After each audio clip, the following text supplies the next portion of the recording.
dinala ang bigat sa aking puso. Ngunit dumating ang araw na nakita ng hari ang aking lungkot. Tinanong niya ako kung bakit ako nalulumbay, at sa puso ko'y nanalangin bago ako sumagot sa kanya.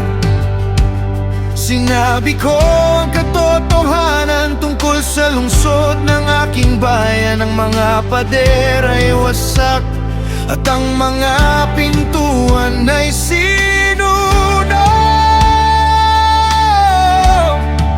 At nang humingi ako ng daan, ikaw ang nagbigay ng pabor. Sa harap ng hari at mga pinuno, binuksan mo ang pintuan. Bumangon at magtayo, huwag nang manatili sa guho. Kung ang Diyos ay kasama natin, may pag-asa ang bawat totoo. Bumangon at magtayo, muling itaas sa mga pader. Ang kamay ng Diyos ay nasa atin, kaya tayo'y magsisimula.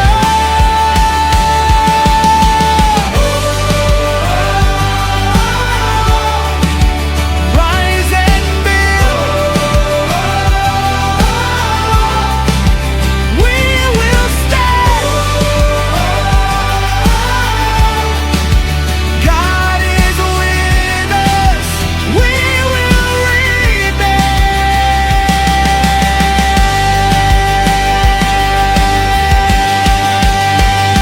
Nang makarating ako sa lungsod, tiningnan ko ang mga guho. Tahimik kong sinuri ang kalagayan ng Jerusalem. Hindi ko agad sinabi kung ano ang inilagay mo sa puso ko. Ngunit dumating ang tamang oras upang sabihin sa buong bayan. Nakikita niyo ang aming kalagayan, halina't bumangon tayo. At sinabi ko sa kanila kung paano mo ako tinulungan, At kung paano ang kamay mo ay nasa aming gawain. kaya't sinabi nila, bumangon tayo at magtayo. At pinalakas nila ang kanilang kamay para sa mabuting gawain. Bumangon at magtayo, huwag nang manatili sa guho. Kung ang Diyos ay kasama natin, may pag-asa ang bawat bato. Bumangon at magtayo, muling itaas sa mga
at magtayo.